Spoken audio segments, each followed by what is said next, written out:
દર વર્ષે 26 નવેમ્બરના રોજ દેશભરમાં સંવિધાન દિવસ ઉજવવામાં આવે છે। આ દિવસ ભારતીય ઇતિહાસમાં ખૂબ જ મહત્વનો છે, કારણ કે 26 નવેમ્બર 1949ના રોજ ભારતની સંવિધાન સભા દ્વારા દેશના સંવિધાનને સ્વીકારવામાં આવ્યું હતું। આ દસ્તાવેજ, જે ભારતીય બંધારણ તરીકે ઓળખાય છે, તે વિશ્વના સૌથી વિશાળ લેખિત બંધારણોમાંનું એક છે। બંધારણના મૂલ્યોને દેશના દરેક નાગરિક સુધી પહોંચાડવાના ઉદ્દેશ્યથી ભારત સરકારે 2015થી આ દિવસને સત્તાવાર રીતે સંવિધાન દિવસ તરીકે જાહેર કર્યો છે। ત્યારે રાજકોટમાં રેસકોર્સ ખાતે ભારત સેવક સમાજ દ્વારા લોકશાહી મૂલ્યોને પુનઃ સમજવા માટે એક કાર્યક્રમનું આયોજન કરવામાં આવ્યું હતું।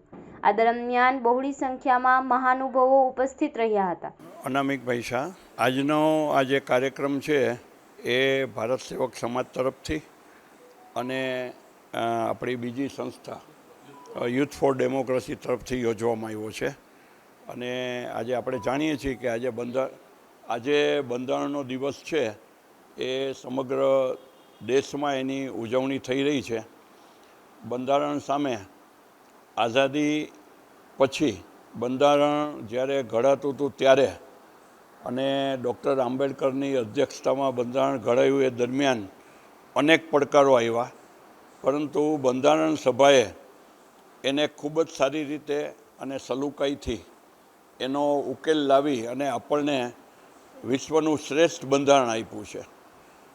એમાં લોકશાહી, સ્વતંત્રતા, એ ઉપરાંત નાગરિકોને અનેક રીતે રક્ષણ,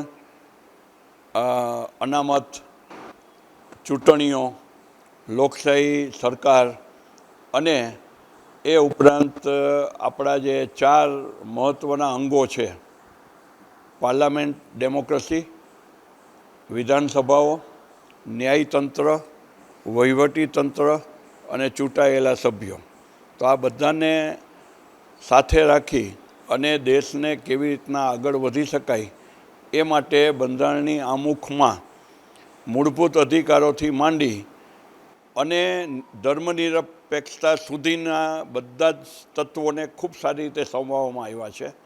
અને એની ચર્ચાઓ છે એ આજના અમારા જે પરિસંવાદ ચાલવાનો છે એમાં એની ચર્ચા અમે કરવાના છીએ। છેલ્લા 25 વર્ષમાં પણ બંધારણમાં અનેક મહત્ત્વના સુધારાઓ આવ્યા અને કુલ બંધારણના સુધારાઓ 100થી ઉપર અત્યારે છે।